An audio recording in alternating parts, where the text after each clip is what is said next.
It's day 5 and we're down to our last meal. But we did bring a few snacks for this type of situation. Like our Mr. Beast Jack Link's beef sticks. And with 6 grams of protein, it's perfect to give us a boost of energy for the day. Darius, you can have mine, buddy.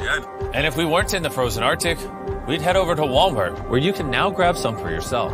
But unfortunately, after these beef sticks, we're basically out of food. And we got a blizzard. There's no airplane coming. There is no rescue. We are on our own. We need to fish. But unfortunately, the snow is wet. We go out, get soaking wet. Even if we're catching fish, it just becomes extremely dangerous. We're going to be going all the way back to that fishing hole to catch fish. And we have to assume that when we come back, somebody's going to have hypothermia.